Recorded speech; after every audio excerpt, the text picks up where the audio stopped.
السلام علیکم ریڈرز، کیسے ہیں آپ سب لوگ؟ امید ہے آپ سب لوگ ٹھیک ہوں گے۔ جس نے ابھی تک چینل سبسکرائب نہیں کیا سبسکرائب کر لیں، ویڈیو لائک نہیں کی لائک کر لیں، اور ہمارے ویڈیو کے بعد اچھا سا کمنٹ تو لازمی کیجیے گا تاکہ ہمیں آگے زیادہ سے زیادہ ایپیسوڈ دینے کا موقع ملے۔ تو چلیں شروع کرتے ہیں۔ وہ اس کی ایسی حالت دیکھ بھاگ کر اس تک پہنچا تھا۔ مہر آنکھیں کھولو، اس نے مہروش کا منہ تھپ تھپاتے کہا، مگر اس میں جنبش نہ ہوئی۔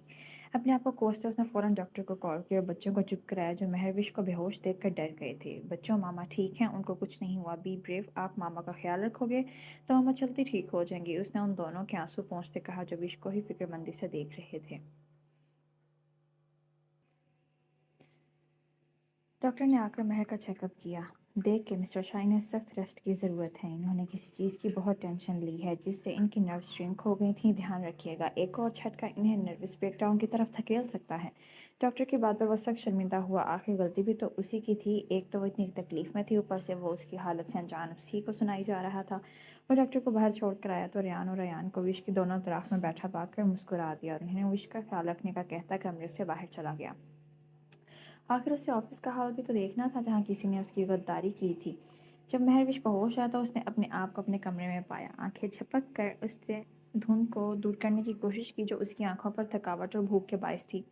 غور کیا تو ایان اور ریان اس کو اپنے ارد گرد بیٹھے پایا جو اس کے اٹھنے کے منتظر تھے اور ساتھ ہی ساتھ منہ میں کچھ بدبدا رہے تھے، جیسے ایک دوسرے سے بحث کر رہے ہوں۔ ماما پوچھ گئیں؟ ایان مہر کو اٹھا دیکھ خوشی سے بانچیں کھلا کر بولا تو اسے بے ساختہ اس کے انداز پر ہنسی آئی اور وہ تکیے سے ٹیک لگاتی اٹھ کر بیٹھی۔ مما کیا آپ ٹھیک ہیں؟ ریان کے پیار سے فکر مندانہ انداز میں پوچھنے پر اس کی آنکھیں ایک دم نم ہوئی تھیں۔ کوئی تو اس کا بھی تھا جو وہ آج کے بعد اس سے سچی محبت کرتا تھا۔ اس نے بے ساختہ دونوں کو زور سے گلے لگایا جس پر وہ دونوں ہی کھلکھلا کر ہنس دیے۔ ماما آپ رو کیوں رہی ہو؟ مت رو، میں سیڈ ہو جاتا ہوں۔ اس کی آنکھوں میں آنسو دیکھ ایان نے منہ لٹکاتے کہا تو وش نے اس کے گال پر زور سے چوما جس سے وہ بھی اپنے گال کی طرح سرخ پڑ گیا شرم سے اور مہر کی گردن میں منہ چھپانے لگا۔ واؤ ماما، ایان بلش کر رہا ہے، ہا ہا ہا، ایان نے زور سے کہتے اس کا بھانڈا پڑا اور ہنس دیا جس سے وش کی ہنسی بھی شامل تھی۔ میری جان، اس نے دونوں کو اپنے میں بھینچتے لاڈ سے کہا، اب میرے بچے بتائیں کہ وہ ایک دوسرے سے کیا بحث کر رہے تھے؟ ماما ہم یہ ڈیسائیڈ کر رہے تھے کہ آپ کو سوپ کون پلائے گا۔ ریان نے کہا، یس ڈیڈ نے کہا ہے کہ آپ کو فوڈ کے ساتھ ریسٹ کی ضرورت ہے اس لیے آپ کو سوپ پلاؤں گا۔ ریان ران کی بات پر بولا، میں پلاؤں گا۔ میں دونوں کی نوک جھونک وش دلچسپی سے دیکھ رہی تھی۔ وہ دونوں ننھی جانیں اس کے لیے آپس میں تکرار کر رہی تھیں، اچھا بس میں دونوں کے ہاتھ سے پی لیتی ہوں۔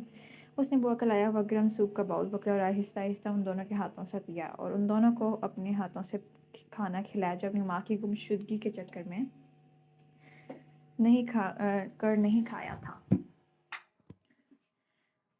ان تینوں کا پیار دیکھ کر دل ہی دل میں ان کی خوشیوں کی نظر اتارتی انہیں کمرے میں چھوڑ کر جا چکی تھیں۔ بوا کس کے کہنے پر تم نے یہ کام کیا؟ داؤد کے سرد لہجے میں پوچھنے پر اس ورکر کو اپنی جان نکلتی محسوس ہوئی۔ باس میں نے کچھ نہیں کیا۔ اس کے گھگیا کے کہنے پر داؤد نے ترچھی نگاہ کر کے اس کو دیکھا جو اس کو اپنی طرف آتا دیکھ چہرے پر پسینہ صاف کرنے لگا۔ اب بھی نہیں بتاؤ گے؟ داؤد نے اس کو فون پر اس کی بیوی بچوں کی ویڈیو دکھاتے کہا جو اس کی حراست میں تھے۔ معاف کر دیں باس، میری کوئی غلطی نہیں۔ شمس چپتائی کہ مینیجر نے مجھے 2 لاکھ آفر کیے تھے، میں بہک گیا تھا، پلیز مجھے معاف کر دیں، میری بیوی بچے کو چھوڑ دیں۔ اپنے گھر والوں کو یوں قید دیکھ کر اس نے لمحوں میں سر جھکل دیا تھا۔ داؤد اپنا کوٹ جھٹک کر اٹھا، میں پہلے ہی جانتا تھا، بس تمہارے منہ سے تصدیق کرنی تھی، اور رہی بات تمہاری بیوی بچوں کی تو میں معصوموں کو کچھ نہیں کہتا تھا، مسخرانہ انداز میں اسے کہتا۔ جنید کو اشارہ کرتا آفس سے نکل گیا تھا جس نے داؤد کے اشارے پر اسے بری طرح پیٹنا شروع کر دیا تھا۔ اس کی دردناک آوازیں داؤد نے باہر تک سنی تھیں اور تعصب سے سر جھٹکتا کیونکہ وہ اس کے ہی لائق تھا۔ جب وہ رات کو گھر پہنچا تو خاموشی نے اس کا استقبال کیا، مگر آج مطمئن تھا کہ اس خیال سے کہ مہروش آج گھر میں موجود تھی۔ اس کے قدم مکینکی انداز میں مہروش کے کمرے کی طرف اٹھتے چلے گئے۔ جاؤں کہ نہ جاؤں؟ داؤد تیری ہی بیوی کا کمرہ ہے، اندر جانے میں کیا شرمندگی؟ اس نے ایک دم خود کو سرزنش کیا اور ایک دم کمرے کا دروازہ کھولا اور بے دھڑک اندر داخل ہو گیا۔ ایک دم دروازہ کھلنے کی وجہ سے مہروش جو ابھی ایان اور ریان کو سلا کر لیٹ نہیں لگی تھی اچانک ہڑبڑا کر اٹھ بیٹھی اور داؤد کو رات کے اس پہر اپنے کمرے میں دیکھ خشمگین آنکھوں سے کھونے لگی۔ مجھے تم سے کچھ بات کرنی ہے۔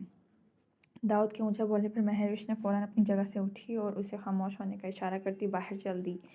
وہ بھی اس کی تقلید میں اس کے پیچھے چل پڑا۔ اپنے پیچھے دروازہ بند کرتی وہ اس کی طرف رخ کیے کھڑی ہو گئی اور اس کے بولنے کی منتظر ہوئی۔ میں تم سے معافی مانگنا چاہتا ہوں، میں نے تمہارے ساتھ جو کیا اس غلطی کا مجھے احساس ہے۔ مجھے تمہیں تنہا چھوڑ کر نہیں آنا چاہیے تھا، مگر جیسے ہی گھر آیا بزنس میں کوئی